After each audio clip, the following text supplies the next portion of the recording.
എല്ലാവർക്കും നമസ്കാരം. റീസെന്റ് ആയിട്ട് ഇൻസ്റ്റാഗ്രാമിലും അതുപോലെ തന്നെ ഫേസ്ബുക്കിലും ഒക്കെ ആയിട്ട് വൈറലായി നടക്കുന്ന ഒരു വീഡിയോ ആണ് ഈ വീഡിയോ. അതായത് ശ്രീനന്ദയുടെ കുറച്ച് പഴയ ഫോട്ടോസ്, പഠിച്ച കാലഘട്ടത്തുള്ളതും അല്ലാതൊക്കെ ആയിട്ടുള്ള കുറെ ഫോട്ടോസ്, കാര്യങ്ങൾ, കലോത്സവത്തിന് ഈ പറഞ്ഞ പോലെ ട്രോഫിയും കാര്യങ്ങളും കിട്ടിയത്, പിന്നെ NCC അങ്ങനെ എന്തൊക്കെയോ ഉള്ള കുറെ ഇതിനൊക്കെ നല്ല മിടുക്കിയായിരുന്ന ഒരു കുട്ടിയാണെന്നാണ് നമുക്ക് ഇതിൽ നിന്ന് മനസ്സിലാക്കാൻ സാധിക്കുന്നത്. ഒരുപാട് പുരസ്കാരങ്ങളും കാര്യങ്ങളൊക്കെ നേടിയിട്ടുള്ള കുറേ ഫോട്ടോസ് ഇൻസ്റ്റാഗ്രാമിൽ റീസെൻ്റ് ആയിട്ട് വൈറലാവുന്ന ഒരു ഫോട്ടോയാണ്. സത്യം പറഞ്ഞാൽ ഈ ഫോട്ടോ കാണുന്ന സമയത്ത് അല്ലെങ്കിൽ ഈ വീഡിയോ കാണുന്ന സമയത്ത് ഒരുപാട് വിഷമം തോന്നിയായിരുന്നു. കാരണം സ്പോർട്സിലായാലും അതുപോലെ മറ്റു ഏത് ഒരു മേഖലയിലായാലും നല്ല കഴിവുള്ള ഒരു കുട്ടിയായിരുന്നു. അതുകൊണ്ട് മാത്രം വിഷമം തോന്നുന്നു എന്നല്ല, ഒരു കുട്ടികൾക്കും ഇതുപോലെ ഒന്നും സംഭവിക്കാതെ ഇരിക്കട്ടെ. പക്ഷെ ഈ വീഡിയോയും കൂടി കണ്ടപ്പോൾ കൂടുതൽ ആ കുടുംബത്തോട് ആഴ്ന്നിറങ്ങിയതുപോലത്തെ ഒരു ഫീൽ എനിക്കുണ്ടായി. ആ കുടുംബത്തിന്റെ ഇപ്പോഴത്തെ അവസ്ഥ സത്യം പറഞ്ഞാൽ പരിതാപകരം തന്നെയാണ്. പൊന്നുപോലെ വളർത്തിയ ആ മകൾ നഷ്ടപ്പെടുന്നു. അത്യാവശ്യം നല്ലൊരു ഫാമിലിയാണെന്ന് വെച്ച് കഴിഞ്ഞാൽ ഈ പറയുന്ന പോലെ ഒരു പൈസയുടെ ദാരിദ്ര്യമോ കാര്യങ്ങളോ ഒക്കെ ഉള്ള ഫാമിലി ഒന്നും അല്ല. അത്യാവശ്യം കാശൊക്കെ ഉള്ള ഫാമിലിയാണ്. അത് ഇവരുടെ ഫോട്ടോസും കാര്യങ്ങളൊക്കെ കാണുമ്പോൾ തന്നെ മനസ്സിലാവും. മികച്ച കലാപ്രതിഭയ്ക്കുള്ള അവാർഡ് കാര്യങ്ങളെല്ലാം കിട്ടിയിട്ടുണ്ട്. സത്യം പറഞ്ഞാൽ നല്ല വിഷമം തോന്നിയായിരുന്നു ഈ വീഡിയോ കണ്ട സമയത്ത്. ഒരുപാട് ഫോട്ടോസ് ഉണ്ട്, പഴയ ഫോട്ടോസ്. എനിക്ക് വണ്ടർല എവിടെയൊക്കെ പോയിട്ടുള്ള ഉണ്ടാവും, ഒരുപാട് പുരസ്കാരങ്ങൾ കിട്ടിയിട്ടുണ്ട്. വല്ലാത്തൊരവസ്ഥ തന്നെ. ആ കുടുംബത്തിൻ്റെ ആ ഒരു ഇപ്പോഴത്തെ അവസ്ഥയെ മാനിച്ചുകൊണ്ട് തന്നെയാണ് ഞാൻ ഈ വീഡിയോ ചെയ്യുന്നത്. ഒരുപാട് സർട്ടിഫിക്കറ്റും കാര്യങ്ങളും കിട്ടിയിട്ടുണ്ട്. തമിഴ് പദ്യം ചൊല്ലൽ ഫസ്റ്റ് A ഗ്രേഡ്, മാപ്പിളപ്പാട്ട് സെക്കൻഡ് A ഗ്രേഡ്, സംസ്കൃത പദ്യം ചൊല്ലൽ A ഗ്രേഡ്, ഒരുപാട്.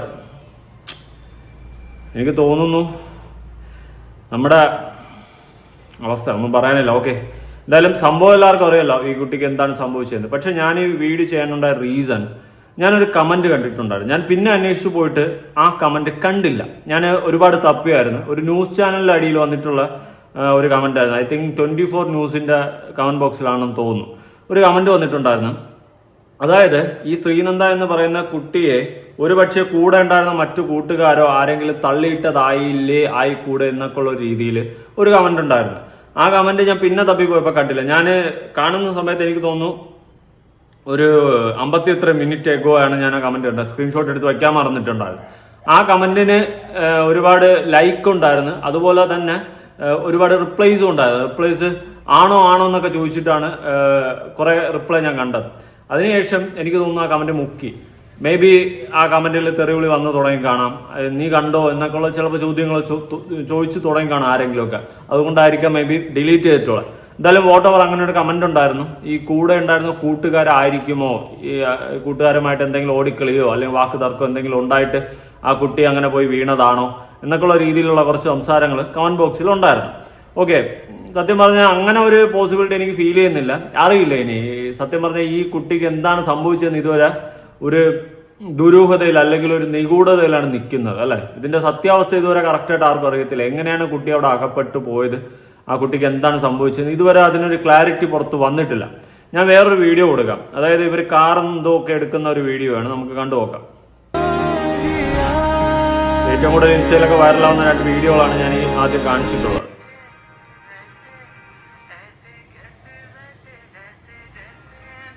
നല്ല ഹാപ്പി ആയിട്ട് പോയിക്കൊണ്ടിരുന്ന ഒരു ഫാമിലി, അത്യാവശ്യം കാശും കാര്യങ്ങളൊക്കെ ഉള്ള ഫാമിലി തന്നെയാണ്. നല്ല അടിപൊളി ലൈഫ് സ്റ്റൈലൊക്കെ ജീവിച്ചു പോയതാണ്.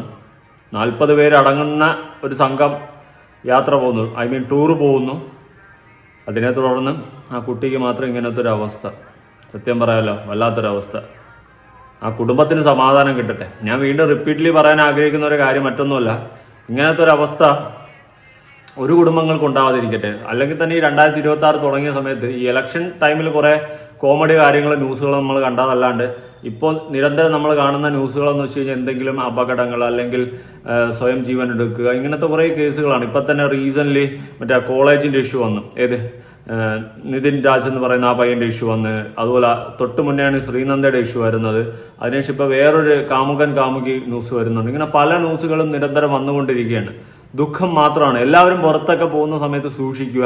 അതുപോലെ ലൈഫിൽ എന്തെങ്കിലും ദുഃഖങ്ങളും കാര്യങ്ങളൊക്കെ ഉണ്ടെങ്കിൽ നിങ്ങൾ ആരോടെങ്കിലുമൊക്കെ ഷെയർ ചെയ്യുക. അല്ലാതെ എന്തെങ്കിലും കടുത്ത തീരുമാനങ്ങൾ എടുത്ത് സ്വന്തം ജീവൻ ഒടുക്കി കളയുക, ഇങ്ങനെയൊന്നും ചെയ്യരുത്. എല്ലാത്തിനും ഒരു പരിഹാരമുണ്ട്. ജീവിതം എന്ന് പറയുന്നത് നമുക്ക് ഒന്നേ ഉള്ളൂ. ഈ ഭൂമിയിൽ ജീവിക്കാൻ നമുക്ക് ഒറ്റ ജീവിതമേ അവകാശമുള്ളൂ. ആ ജീവിതം നമ്മൾ സ്വയമേ ജീവിക്കുക, അല്ലാതെ ഒരിക്കലും സ്വന്തമായിട്ട് എടുക്കാൻ നിൽക്കരുത്. ജീവിക്കണം, ജീവിച്ച് തന്നെ തീർക്കണം. അത് സന്തോഷമായാലും ദുഃഖമായാലും വിഷമമായാലും എന്ത് വലിയ യമണ്ടൻ കേസായാലും നമ്മൾ ജീവിച്ച് തന്നെ തീർക്കണം എന്ന് എനിക്ക് പറയാനുള്ളൂ. ഇവിടെ ശ്രീനന്ദ എന്ന് പറയുന്ന ഈ പെൺകുട്ടിയുടെ കാര്യം വരുമ്പോൾ ആ കുട്ടിക്ക് ഇത്ര ആയുസ് ഉണ്ടായിരുന്നു എന്ന് നമ്മൾ പറയേണ്ടി വരും. കാരണം ആ കുട്ടിയെ ആരും ഒന്നും ചെയ്തതായിട്ട് ഒന്നും തെളിയുന്നില്ല. ഇനി പോസ്റ്റ്മോർട്ടം റിപ്പോർട്ടിൽ എന്തെങ്കിലും തിരുമറിയോ കാര്യങ്ങളോ നടന്നിട്ടുണ്ടോ വോട്ടവർ നമുക്ക് അതിനെ പറ്റിയിട്ട് അറിയത്തില്ല.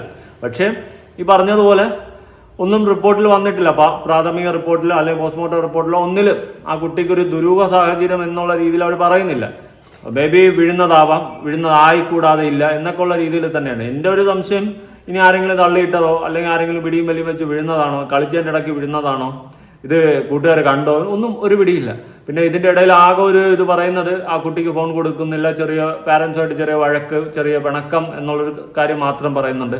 അതിനെ തുടർന്നിട്ട് ആ കുട്ടി പോയി ചാടിയതാവാം എന്നൊക്കെ ഉള്ള രീതിയിലൊക്കെ പറയുന്നുണ്ട്. അറിയില്ല, അതിൻ്റെ സത്യാവസ്ഥ നമുക്ക് അറിയില്ല. നമ്മൾ ഇനി വീണ്ടും അതിനെപ്പറ്റി സംസാരിച്ചിട്ട് കാര്യമില്ല.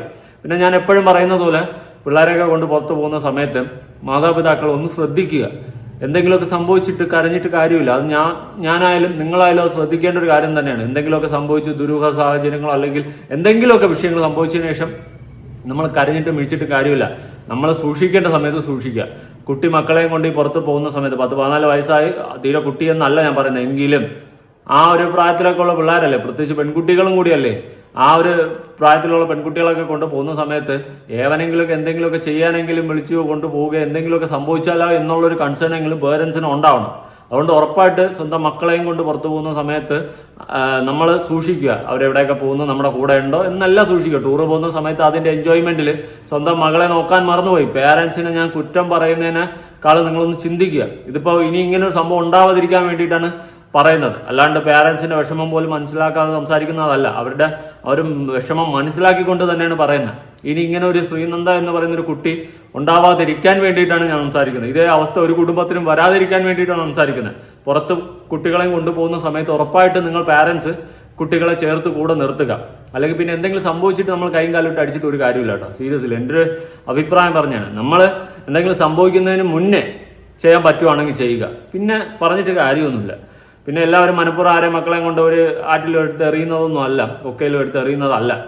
സംഭവിച്ചു പോയതാണ്. പക്ഷെ നമ്മൾ മാക്സിമം സൂക്ഷിക്കുക. മക്കളെയൊക്കെ നോക്കുക. മക്കൾ എവിടെ പോകുന്നു, എന്ത് ചെയ്യുന്നു എല്ലാം നോക്കുക. അതിപ്പോൾ ഈ ഒരു കേസിൽ മാത്രമല്ല, നമ്മുടെ മക്കൾ വീട് വിട്ട് ഇറങ്ങി പഠിക്കാൻ പോയാലും എവിടെ പോയാലും നമ്മുടെ ഒരു കണ്ണ് അവരുടെ മേലിൽ ഉണ്ടായിരിക്കണം എന്ന് തന്നെയാണ് എനിക്ക് പറയാനുള്ളത്. എപ്പോഴും അവരുടെ അടുത്ത് പോയി ഇരിക്കാൻ പറ്റത്തില്ല. എങ്കിലും സ്കൂളിൽ എത്തിയോന്നെങ്കിൽ അറ്റ്ലീസ്റ്റ് വിളിച്ച് അന്വേഷിക്കുക. സ്കൂളിൽ കൊണ്ടുവിടാൻ പറ്റിയോ കൊണ്ടുവിടുക.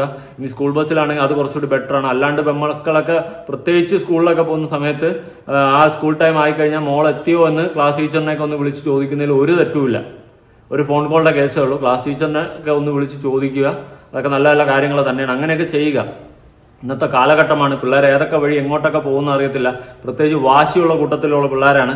മൊബൈൽ ഫോൺ വാങ്ങിക്കൊടുത്തില്ലെങ്കിൽ വാശി, അവർ ചോദിക്കുന്ന കാര്യങ്ങൾ ചെയ്തു കൊടുത്തില്ലെങ്കിൽ വാശി, അങ്ങനെ വാശിയും ബഹളമായിട്ടൊക്കെ ജീവിക്കുന്ന ഒരു കാലഘട്ടമാണ് ഇന്നത്തെ പിള്ളേരുടെ കാലഘട്ടം. അതുകൊണ്ട് സൂക്ഷിക്കുക. നമ്മൾ എന്തെങ്കിലും സംഭവിക്കാൻ പാടില്ലാത്ത സംഭവിച്ചിട്ട് കരഞ്ഞിട്ട് കാര്യമില്ല. അന്ന് കാണാതായ ആ ഒരു ദിവസത്തെ ആ ഒരു ന്യൂസ് നമുക്ക് ആദ്യം ഒന്ന് കാണാം. ശ്രീനന്ദയെ അവളൊരു പാറയുടെ മുകളിലിരിക്കണം. അതുവരെ ഞങ്ങൾ ഒപ്പം ഉണ്ടായിരുന്നു. അത് കഴിഞ്ഞിട്ട് ഞാൻ പിന്നെ എൻ്റെ ഒരു സിംഗിൾ ഫോട്ടോ എടുക്കാൻ വേണ്ടി മുകളിൽ പോയി. അതുവരെ ഞാൻ അവളുടെ ഒപ്പം ഉണ്ടായിരുന്നു. ഇത് ഈ വെള്ളച്ചാട്ടത്തിനടുത്താണോ? അല്ല, അതിന് കുറച്ച് മുകളിലേക്ക്. വെള്ളച്ചാട്ടം കാണുമ്പോൾ മോളുടെ ഒപ്പം കുട്ടി ഉണ്ടായിരുന്നോ? നിങ്ങൾ ഒരുമിച്ചാണ് ഇറങ്ങി വന്നത്? അതെ. എന്നിട്ട് ഈ രണ്ടു വഴിയായിട്ട് തിരിയുന്ന ഒരു സ്ഥലം ഉണ്ടല്ലോ, അവിടെ വരെ എങ്ങനെയായിരുന്നു? ഞാൻ അതിന് മുന്നേ കയറിപ്പോയി. തിരികെ കയറിപ്പോയി. എന്നിട്ട് ഫോട്ടോ എടുത്തു, സിംഗിൾ ഫോട്ടോ എടുത്തു. അതായിട്ട് തിരികെ വന്നു. അപ്പൊ അവിടെ ഉണ്ടായിരുന്നില്ല? ഇല്ല, അപ്പൊ അവൾ അവിടെ ഉണ്ടായിരുന്നില്ല. അപ്പൊ അവിടെ അതാണ് അവസാന ശ്രീനന്ദയ്ക്കൊപ്പം ഉണ്ടായിരുന്ന പെൺകുട്ടി. അതായത് ഇല്ല, അത് കഴിഞ്ഞിട്ട് നമ്മള് നോക്കി, അത് കൂടെ ഒക്കെ നോക്കി.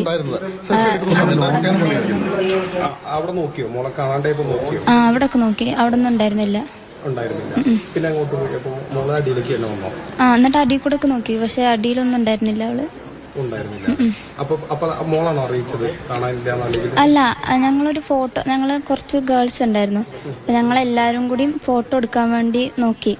അപ്പോഴാണ് ഇവളെ, അപ്പൊ ആ ഫോട്ടോയില് നോക്കി കുറെ നേരം നോക്കി, ഇവളെ കണ്ടില്ല. അപ്പോഴാണ് മനസ്സിലായി ഇവളെ കാണാനില്ല എന്ന്. എന്നിട്ട് എല്ലാം പറഞ്ഞു. എന്നിട്ട് അപ്പൊ എല്ലാരും കൂടി നോക്കുക ചെയ്ത്. ഈ വഴി പോലീസ് നായ മണം പിടിച്ചു പോയത്, ടാക്സി ഒക്കെ പാർക്ക് ചെയ്യുന്ന രണ്ട് വഴി രണ്ടായി സ്ഥലത്തേക്ക് അങ്ങോട്ട് മോള് പോകുന്ന ഈ കുട്ടി പോകുന്ന അങ്ങനെ കണ്ടിരുന്നു? ഇല്ല ഇല്ല, കണ്ടിട്ടില്ല. നിങ്ങൾ ആരെങ്കിലും പിന്തുണയ്ക്കുകയോ അല്ലെങ്കിൽ തന്നെ അവിടെ അങ്ങനെ സംശയാസ്പദമായിട്ട് അറിയാലോ പെൺകുട്ടികളൊക്കെ ഉള്ള സമയത്ത് വേറെ ആരെങ്കിലും അങ്ങനെ നിങ്ങളെ ശല്യപ്പെടുത്തുകയോ അങ്ങനെ ആരെങ്കിലും ചെയ്തിരുന്നോ? അങ്ങനെ ഇല്ല, അങ്ങനെ ശ്രദ്ധിച്ചതൊന്നുമില്ല. ആര് ഫോളോ ചെയ്യണ പോലും തോന്നിയില്ല. നിങ്ങളെ കൂടാതെ ആ സമയത്ത് 5 പേരുണ്ടായിരുന്നു എന്നല്ലേ പറയുന്നത് ടീം? അത് കൂടാതെ വേറെ ആരൊക്കെയാ? മറ്റേ ഒരുപാട് പേരുണ്ടായിരുന്നു അവിടെ ടൂറിസ്റ്റുകളായിട്ട്? ഉണ്ടായിരുന്നു. ഇവര് മലയാളികളാണോ മറ്റു പരിചയം? ഇല്ല, ഒരു ടീം മലയാളികളായിരുന്നു.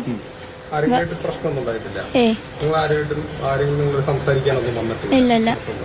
ശ്രീനന്ദ ഈ പാർക്കിങ്ങിന്റെ ആ ഭാഗത്തേക്ക് അല്ലെ താഴത്തേക്ക് പോവുകയായിരുന്നു അല്ലെ, ടിക്കറ്റ് കൗണ്ടറിന് അങ്ങോട്ട്? അല്ല, അതെനിക്കറിയില്ല.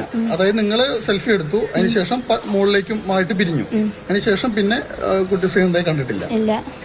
പിന്നെ നിങ്ങൾ എല്ലാവരും ഒരുമിച്ച് ഫോട്ടോ എടുക്കാൻ നോക്കിയപ്പോഴാണ് അവരെവിടെയാണെന്ന് ശ്രദ്ധിച്ചത് അല്ലെ? അപ്പോഴാണ് അവളെ ശ്രദ്ധിക്കണേ എവിടെയാണെന്ന് ഫോട്ടോ എടുക്കാൻ വേണ്ടിട്ട്. അത് ഈ മുകളില് പുൽമേടോ അങ്ങനത്തെ സ്ഥലങ്ങളിലേക്കൊക്കെ പോകാൻ സാധ്യതയുണ്ടോ? അതൊക്കെ ചെക്ക് ചെയ്ത് നിങ്ങൾ അങ്ങോട്ട് പോയിരുന്നോ? അതിന്റെ തൊട്ട് മുകളിൽ പുൽമേട് പോലെ കാണുന്നു? ഇല്ല, അങ്ങോട്ടൊന്നും പോയിട്ടില്ല. വ്യൂ പോയിന്റിലാണോ വ്യൂ പോയിന്റിലാണ് അവിടെ ഉണ്ടായിരുന്നു. അതിനുശേഷമാണ് മുകളിൽ കയറിപ്പോയത്. അപ്പൊ ഏകദേശം എത്ര മിനിറ്റ് ഉണ്ടായിട്ടുണ്ടോ ഇതിനിടയിൽ? ടൈം ഒന്നും നോക്കിയിട്ടില്ല. കുറച്ച് സമയം. വേറെ അങ്ങനെ ശബ്ദങ്ങൾ കേൾക്കുകയോ അങ്ങനെ പ്രത്യേക സ്വാഭാവികമായിട്ടൊന്നും അങ്ങനെ ഫീൽ ചെയ്തില്ല ആ ഭാഗത്ത്? നിങ്ങൾ ആ സമയത്ത് പോലീസിലൊക്കെ അറിയിക്കുന്നതിന് മുമ്പ് തപ്പിയിരുന്നു? അപ്പോഴൊക്കെ ഈ ഭാഗത്തൊക്കെ പോയി നോക്കിയിരുന്നു? ഈ രണ്ടായി തിരിയുന്ന സ്ഥലത്തൊക്കെ നോക്കിയിരുന്നു? അതായത് പൊടുന്നനെ കാണാതാവുമായിരുന്നു അല്ലെ? ഒരാളെ പെട്ടെന്ന് നിന്ന നിൽപ്പിൽ കാണാതായ പോലെയാണ് ഫീൽ ചെയ്തത്. ഓക്കെ, നിന്ന നിൽപ്പിന് ഒരാളെ കാണാതായതുപോലെയാണ് ഫീൽ ചെയ്തതെന്ന് പറയുന്നത്. എനിക്കെന്തോ അത് അങ്ങോട്ട് പൂർണ്ണമായിട്ട് വിഴുങ്ങാൻ പറ്റുന്നില്ല. സീരിയസ്ലി ഞാൻ എൻ്റെ ഒരു ഒപ്പീനിയൻ പറയുന്നതാണ്. എനിക്കെന്തോ ഈ കുട്ടി പറഞ്ഞതും പെട്ടെന്ന് ഓക്കെ, ഒരു നിന്ന നിൽപ്പിന് ഒരാളെ കാണാതാകുന്നു എന്നുള്ളൊരു ടോക്ക് എനിക്ക് അങ്ങോട്ട് അക്സെപ്റ്റ് ചെയ്യാൻ പറ്റുന്നില്ല. ഒന്നുകിൽ ഇവരുമായിട്ട് വഴക്കിട്ടോ അല്ലെങ്കിൽ പിണങ്ങിയോ എന്തെങ്കിലും പോയോന്ന് അറിയില്ല. ഇനി ഈ പിള്ളേരെ അടുത്ത് നിന്ന് വഴക്കിട്ട് മാറി നിന്ന് അങ്ങനെ എന്തെങ്കിലും സംഭവിച്ചു എന്ന് അറിയത്തില്ല. എന്തായാലും ഞാൻ പറയാതെ തന്നെ കുറെ ക്വസ്റ്റ്യൻസ് ഇതിനോടകം നിങ്ങളുടെ ഉള്ളിൽ വന്നതാണ്. ഞാൻ ഉറപ്പില്ലാത്തതുകൊണ്ടാണ് ഞാനത് പറയാത്തത്. എന്തോ എൻ്റെ ഒരു ഇൻഡ്യൂഷൻ അല്ലെങ്കിൽ എൻ്റെ ഒരു ഡൗട്ടിൽ എനിക്ക് തോന്നിയിട്ടുള്ള കുറച്ച് കാര്യങ്ങളാണ്. എന്തോ അവിടെ എവിടെയോ ഒരു സ്പെല്ലിംഗ് മിസ്റ്റേക്ക് ഉണ്ട് ഈ ഒരു കേസിൽ. ഇതുവരെ എനിക്കത് കണക്റ്റ് ആവുന്നില്ല. എന്തോ ഒരു സ്പെല്ലിംഗ് മിസ്റ്റേക്ക് ഉണ്ട്. ഈ പറഞ്ഞതുപോലെ വെറുതെ പോയിട്ടങ്ങ് വീഴുന്നതല്ല. കാരണം അത് റെസ്ട്രിക്റ്റഡ് ഏരിയയാണ്. പിന്നെ അത്രയും വലിയ സെക്യൂരിറ്റീസും ഇല്ല, സെക്യൂരിറ്റി കാര്യങ്ങളൊന്നും ഇല്ല. പിന്നെ ആരും കാണുന്നില്ല. പെട്ടെന്ന് നിന്ന നിൽപ്പിന് കാണാതായി. അങ്ങനെയൊക്കെ പറയുമ്പോൾ എന്തോ എവിടെയോ ഒരു ചീഞ്ഞളിഞ്ഞ നാട്ടിൽ എനിക്ക് ഫീൽ ചെയ്യുന്നുണ്ട് കേട്ടോ. ഞാൻ എൻ്റെ ഒപ്പീനിയനാണ് പറയുന്നത്. ഇവിടെയോ എന്തോ ഒരു ദുരൂഹത ഇപ്പോഴും എനിക്ക് ഈ ഒരു കേസിൽ മാറിയിട്ടില്ല എന്ന് തന്നെ പറയേണ്ടി വരും. ദുരൂഹത തന്നെയാണ് നിറഞ്ഞു നിൽക്കുന്നത്. ഇനി ഞാൻ വേറൊരു ന്യൂസ് കൊടുക്കാം. അതായത് ഇവരുടെ ആൾക്കാരൊക്കെ തന്നെ അച്ഛൻ ബന്ധുക്കളൊക്കെ ആയിട്ടുള്ളവർ സംസാരിക്കുന്ന കാര്യങ്ങൾ നിങ്ങളൊന്ന് കേട്ടു നോക്കുക. അത് സംശയിക്കാൻ കാരണം ആദ്യം അവിടെ നിന്ന് അവർ ഫോൺ ചെയ്തിട്ട് പറഞ്ഞു അവർ ഈ ലൊക്കേഷനല്ല പറഞ്ഞു, എൻ്റെ കുറേ അപ്പുറത്തുമാരെ ലൊക്കേഷൻ അവിടെയാണ് ബോഡി കിടക്കുന്നതെന്നാണ് പറഞ്ഞത്. അപ്പോൾ അവിടെ വരാൻ ഒരു സാധ്യതയില്ല. കാരണം അങ്ങോട്ട് പോകണമെങ്കിൽ ഞങ്ങൾ ആരെയും കാണാതെ അങ്ങോട്ട് പോകാനും പറ്റില്ല. കുട്ടി ആ ഭാഗത്തേക്ക് പോയിട്ടേ ഇല്ല. ഇപ്പോൾ ബോഡി കണ്ട ഭാഗത്തേക്ക് കുട്ടി പോയിട്ടുണ്ട്. അവിടെ ഒരു തവണ കുട്ടി അവിടെ ഈ ബാരിക്കേഷന് പുറത്തിറങ്ങുകയും ചെയ്തിട്ടുണ്ട്. പുറത്തിറങ്ങിയപ്പോൾ ഞങ്ങൾ കണ്ട് വഴക്ക് പറഞ്ഞ് കുട്ടിയെ തിരിച്ച് കയറ്റി. എന്നിട്ട് കുട്ടി അവിടെ സൈഡിൽ ഇരിക്കുന്നുണ്ടായിരുന്നു. പിന്നെ ഞങ്ങളാരും ഇല്ലാത്തൊരു സമയത്ത് വീണ്ടും ഈ കുട്ടി അങ്ങോട്ട് പോയിട്ടില്ല. ആ ചെറിയൊരു സമയത്തിനുള്ളിൽ തന്നെ എന്തായാലും സംഭവിച്ചത്. അങ്ങനെ വീണ് പോയതായിരിക്കാമെന്നാണ് വിചാരിക്കുന്നത്. ഇനി പോലീസിൻ്റെ അന്വേഷണം നടക്കട്ടെ. അവർ അബദ്ധത്തിൽ ഒരു തവണ ബാരിക്കേഡ് മറികടന്ന് അപ്പുറത്തേക്ക് മറുവശത്തേക്ക് പോയിരുന്നു അല്ലേ? ചീത്ത പറഞ്ഞത് ഇങ്ങോട്ട് വരുന്നത്. അതെ അങ്ങനെ ഉണ്ടായി. ഓക്കെ, ഇതൊക്കെയാണ്. പക്ഷേ നിങ്ങളൊന്ന് ആലോചിച്ച് നോക്കും. മറ്റേ സുഹൃത്തായിട്ടുള്ള പെൺകുട്ടി പറഞ്ഞു നിന്ന നിൽപ്പിന് കാണാതായി എന്നാണ് പറഞ്ഞത്. അതായത് അവരെ കൂടെ ഉണ്ടായിരുന്നു, എന്നാൽ നിന്ന നിൽപ്പിന് കാണാതായി. ഇവര് പറയുന്നു ആരും പോവാത്ത സ്ഥലത്ത് നിന്ന് ആദ്യം ഒരിക്കൽ ബാരിക്കേഡ് ചാടി അപ്പുറത്ത് പോയതിനു ശേഷം വിളിച്ചു കയറ്റി, അതിനുശേഷം അവിടെ വന്ന് ഇരുന്നു, അതിനുശേഷം ആണ് കാണാതായി, അല്ലെങ്കിൽ അതിനുശേഷം പിന്നെ അങ്ങോട്ട് പോയിട്ടുണ്ടാവാം എന്നുള്ളൊരു രീതിയിലാണ് പറയുന്നത്. അതിനർത്ഥം ഫ്രണ്ട്സ് ആയിട്ടുള്ള ആ കുട്ടികൾ പറഞ്ഞ് അവരുടെ കൂടെ ഉണ്ടായിരുന്നു, നിന്ന് നിൽപ്പിന് കാണാതായിരുന്നു. ഈ വ്യക്തി പറയുന്നുണ്ട് അവിടെ വന്ന് ഇരുന്നിട്ടുണ്ടായിരുന്നു അവരുടെ കൂടെ, ആ മാറിയിരിക്കുന്ന ഒരു ഫോട്ടോയുണ്ട്. ഓക്കെ, അതിനുശേഷം കാണാതായിരുന്നു. അതാണ് ഞാൻ പറഞ്ഞത്, ഇതിൽ എന്തോ ദുരൂഹതയുണ്ട്. ഒന്നുകിൽ ഇവരൊക്കെ എന്തൊക്കെയോ കണ്ടിട്ടും കേട്ടിട്ടും കൊണ്ട് മറയ്ക്കുന്നുണ്ട് എല്ലാവരും, അല്ലെങ്കിൽ വേറെ എന്തോ ഒരു സംഭവം ഈ ഒരു കേസിൽ സീനാണെന്ന് വെച്ച് കഴിഞ്ഞാൽ മിസ്സിങ് ആണ്. ഇത്രയും വലിയൊരു പാറയിൽ നിന്നും താഴേക്ക്, അതും ഒരു സെക്യൂരിറ്റി ഇല്ലേ ആ പാറയുടെ അവിടെ. ഇതെന്തുവായത്? മൊത്തം ഒരു ദുരൂഹത എനിക്ക് ഫീൽ ചെയ്യുന്നുണ്ട്. നല്ലൊരു സംഭവമാണിത്. അത്യാവശ്യം ഇത് തക്കതായ രീതിയിലൊന്ന് അന്വേഷിച്ചിരുന്നെങ്കിൽ കൊള്ളായിരുന്നു. കർണാടകയിലായതുകൊണ്ട് സംഭവം മുങ്ങിപ്പോകാനുള്ള എല്ലാ ചാൻസും ഉണ്ട്. ഒന്നുകിൽ ഈ കുട്ടി ആരെങ്കിലും ഓടിച്ചു കാണും, വിരട്ടി കാണും, ചിലപ്പോൾ പിടിക്കാൻ വേണ്ടി ശ്രമിച്ചപ്പോൾ ഓടിക്കാണും, ഓടിയപ്പം വീഴുന്നതാവാം. എല്ലാത്തിനുള്ള പോസിബിലിറ്റീസ് ഉണ്ട്. എങ്കിൽ ദേഹ ഉപദ്രവത്തിനുള്ള ഇതൊന്നും പോസ്റ്റ്മോർട്ടത്തിൽ കാണാൻ പറ്റത്തില്ല. ഓടിക്കാണാം, വിരട്ടിക്കാണാം, അല്ലെ ആരെയും കണ്ട് പേടിച്ച് ഓടിയതാവാം, വാട്ടെവർ, എന്തോ ആകാം, എന്തോ ഉണ്ട്. അല്ലാതെ വെറുതെ കുട്ടി പോയിട്ട് അങ്ങ് ഒറ്റയ്ക്ക് പോയി നിന്ന് ഉരുണ്ട് വീഴുക എന്നുള്ളത് ഒരു പോസിബിൾ ആയിട്ടുള്ള കാര്യമായിട്ട് എനിക്ക് ഇപ്പോഴും ഫീൽ ചെയ്യുന്നില്ല. കാരണം കൂടെ കൂട്ടുകാരുണ്ടായിരുന്നു, അവരോടൊപ്പം നിന്നു, അവർ തന്നെ പറയുന്നുണ്ട് പെട്ടെന്ന് കാണാതായിരുന്നു. മറ്റാൾ പറയുന്നുണ്ട് അവിടെ പോയി ഇരുന്നിട്ട് പിന്നെ കാണാതായിരുന്നു. അങ്ങനെ മൊത്തത്തിലൊരു ವಿಷಯ ಈ ನ್ಯೂಸಲ್ಲಿ. ಓಕೆ, ಕರ್ನಾಟಕ ನ್ಯೂಸ್ ಕಾಣ. ತಂದೆ ಬೈದಿದ್ದಕ್ಕೆ ಈಕೆ ಆತ್ಮಹತ್ಯೆ ಮಾಡಿಕೊಂಡ್ಲಾ ಅನ್ನುವಂಥದ್ದು ಕೂಡ ಒಂದು ಅನುಮಾನ. ಯಾಕಂದ್ರೆ ಸೆಲ್ಫಿ ತೆಗೆದುಕೊಳ್ತಾ ಇದ್ದಾಗ ಶ್ರೀನಂದಾಗೆ ಏನೋ ತಂದೆ ಬೈದ್ರಂತೆ, ಯಾವುದೋ ಒಂದು ವಿಚಾರಕ್ಕೆ ಏನೋ ಒಂದ್ ಸ್ವಲ್ಪ ಗದರಿದ್ದಾರೆ, ಮೊಬೈಲ್ ಕೊಡು ಅಂತ ಹೇಳಿ ಮಗಳಿಗೆ ಗದರಿದ್ರಂತೆ ತಂದೆ. ಸೊ ಹೀಗಾಗಿ ಮಾಣಿಕ್ಯಧಾರ ಬಳಿ ಏನ್ ವಾರ್ನ್ ಮಾಡಿದ್ರು ಅಥವಾ ಗದರಿದ್ರು ತಂದೆ. ಸೊ ಹಾಗಾಗಿ ಆಕೆ ಈ ತರದ್ ಏನಾದ್ರು ಮಾಡ್ಕೊಂಡಿದ್ದಾಳ ಅನ್ನುವಂಥದ್ರ ಬಗ್ಗೆನೂ ಕೂಡ ಅನುಮಾನಗಳಿವೆ. ಫಾಲ್ಸ್ಗೆ ತೆರಳಲ್ಲ, ನಾನು ಬರಲ್ಲ ಅಂತ ಹೇಳಿ ಆಗ್ಲೇ ಆಕೆ ಸಿಟ್ಟಲ್ಲಿ ಹೇಳಿದ್ದಂತೆ ತನ್ನ ತಾಯಿಗೆ, ನೀವು ಹೋಗಿ ಬನ್ನಿ, ನಾನು ಬರಲ್ಲ, ನಾನು ಇಲ್ಲೇ ಕೂತ್ಕೊಂಡಿರ್ತೀನಿ, ತಗೊಳ್ಳಿ ನಿಮ್ಮ ಮೊಬೈಲು ಅಂತ ಹೇಳಿ ಕಳಿಸಿದ್ಲಂತೆ. ಸೊ ಹಾಗಾಗಿ ಬಹುಶಃ ಅದರಿಂದಾನೇ ಏನಾದ್ರೂ ಮನನೊಂದು ಆಕೆ ಆತ್ಮಹತ್ಯೆಗೆ ಶರಣಾದ್ಲ ಅನ್ನುವಂಥದ್ರ ಬಗ್ಗೆನೂ ಕೂಡ ಅನುಮಾನಗಳಿವೆ. ഓക്കെ, കർണാടകയിൽ എല്ലായിടത്തും ന്യൂസിലും കാര്യങ്ങളിലൊക്കെ ഇത് വന്നിട്ടുണ്ട്, വൻ ചർച്ചാ വിഷയം ആയതുമാണ്. പക്ഷെ എനിക്ക് ഇപ്പോഴും ഈ ഒരു കേസിൽ കംപ്ലീറ്റ്ലി ഒരു സാറ്റിസ്ഫാക്ഷൻ ഇല്ല. കാരണം ഇപ്പോൾ പറയുന്ന അവർ കുട്ടികൾ കാല് കെട്ടി അറിയാതെയൊക്കെ പോയി വിടുന്നതാവാം, അങ്ങനെ ഇങ്ങനെയൊക്കെ ഉള്ള രീതിയിലുള്ള സംസാരം വരുന്നുണ്ട്. ഓക്കെ, പക്ഷെ എനിക്കതങ്ങോട്ട് പൂർണ്ണമായിട്ട് എടുത്ത് വിഴുങ്ങാൻ പറ്റുന്നില്ല. അതിൻ്റെ റീസൺ ഈ കേസിൽ എന്തോ ദുരൂഹത എനിക്ക് ഫീൽ ചെയ്യുന്നുണ്ട്, മനസ്സിലായോ? അതുകൊണ്ടാണ് എനിക്കത് പച്ച വെള്ളം പോലെ എടുത്ത് വിഴുങ്ങാൻ പറ്റാത്തൊരു സിറ്റുവേഷനിലോട്ട് പോകുന്നത്. എൻ്റെ ഒരു ഒപ്പീനിയനാണ് പറഞ്ഞത്. എനിക്കങ്ങനെ എന്തോ ഇപ്പോഴും ഈ കേസിൽ ഞാൻ സാറ്റിസ്ഫൈഡ് അല്ല. അന്വേഷണത്തിലും കാര്യങ്ങളിലും എന്തോ ദുരൂഹത ഉണ്ട്. കാരണം ഇവരെ ഓരോരുത്തരും പറയുന്നത് ഓരോന്നാണ്. കുട്ടികൾ കൂടെ ഉണ്ടായിരുന്ന സുഹൃത്തുക്കൾ പറയുന്നത് വേറെ, എന്നാൽ വീട്ടുകാർ പറയുന്നത് വേറെ, നാട്ടുകാർ പറയുന്നത് വേറെ, കൂടെ ഉണ്ടായിരുന്ന ബാക്കിയുള്ളവർ പറയുന്നത് വേറെ. അങ്ങനെ മൊത്തത്തിൽ ഈ ഒരു കേസിൽ ഒരു ദുരൂഹതയുണ്ട്. എന്തായാലും ആ കുട്ടിയുടെ ആത്മാവിന് ശാന്തി ലഭിക്കട്ടെ, ആ കുടുംബത്തിന് സമാധാനം ലഭിക്കട്ടെ. അത് മാത്രമേ നമുക്ക് ഈ ഒരു കേസിൽ പറയാനായിട്ടുള്ളൂ. ആ കുടുംബത്തിന്റെ അവസ്ഥ മാനിച്ചുകൊണ്ട് തന്നെയാണ് സംസാരിക്കുന്നത്. പാരൻസ് ഇനിയെങ്കിലും സ്വന്തം മക്കളെയൊക്കെ കൊണ്ട് പുറത്തു പോകുന്ന സമയത്ത് കൂടെയുള്ള ആരും നോക്കത്തില്ല. നിങ്ങളുണ്ടാക്കിയ നിങ്ങളുടെ മക്കളെ നിങ്ങൾ തന്നെ നോക്കണം. അല്ലാണ്ട് കൂടെ അപ്പച്ചയുണ്ട്, അമ്മച്ചിയുണ്ട്, മാമയുണ്ട്, അളിയുണ്ടെന്നൊന്നും പറഞ്ഞിട്ട് ഒരു കാര്യമില്ല. അവരെല്ലാവരും അവരെ കാര്യം നോക്കത്തുള്ളൂ. സ്വന്തം മക്കളെ നിങ്ങൾ സ്വന്തം മാതാപിതാക്കൾ തന്നെ നോക്കുക. പ്രത്യേകിച്ച് വേറെ കൂട്ടുകാർ പിള്ളേരിൽ നിന്ന് ഈ പിള്ളേർ സെറ്റിനെ എല്ലാം ഇങ്ങനെ ഒറ്റയ്ക്ക് വിട്ടിട്ട് കൂടെ ഉണ്ടാകുന്ന ബാക്കിയുള്ള 10-40 എണ്ണത്തിൽ 10-30 എണ്ണമെങ്കിലും ഈ പിള്ളേരെ ഒന്നും ശ്രദ്ധിക്കാണ്ട് ഇങ്ങനെ പോയെന്ന് പറയുമ്പോൾ എനിക്കത് എന്തോ പോലെ തോന്നുന്നുണ്ട്. പിന്നെ വേറൊരു കേസും, ഈ 10-40 പേരൊക്കെ ടൂർ പോയാൽ അവരെല്ലാവരും ഒരു കുട്ടിയും അല്ലെങ്കിൽ കുട്ടികളെ മാത്രം നോക്കിക്കൊണ്ടൊന്നും ഇരിക്കത്തില്ല. അത് വേറൊരു സത്യമാണ്, പ്രപഞ്ച സത്യം. അതുകൊണ്ടാണ് ഞാൻ പറഞ്ഞത് അവരവരുടെ മക്കളെ അവരവർ നോക്കുക, മനസ്സിലായോ? അവരവരുടെ മക്കളെ അവരവർ നോക്കുക. ഇന്ന് എന്തുവാ ഈ മലയിലും അവിടെ ഇവിടെയൊക്കെ പോകുന്ന എനിക്ക് പേടിയാണ്. സീരിയസ്ലി ഞാൻ പറയാം. എനിക്ക് വെള്ളം, തീ, ഈ പറയുന്ന പോലെ മല, ഇതൊക്കെ എനിക്ക് പേടിയാണ്. ഞാൻ അധികം അങ്ങനെയൊന്നും പോകാറില്ല. എവിടെയെങ്കിലും പോയി കഴിഞ്ഞാൽ ഇപ്പോൾ ബീച്ചിൽ പോയി കഴിഞ്ഞാൽ കടലിലൊന്നും ഞാൻ ഇറങ്ങത്തില്ല. അതുപോലെ എവിടെയെങ്കിലുമൊക്കെ അരുവികളിലോ കുളങ്ങളിലൊക്കെ പോയി കഴിഞ്ഞാൽ ഞാൻ ഇറങ്ങത്തില്ല. പണ്ടൊക്കെയാണെങ്കിൽ ചാടി ഇറങ്ങും.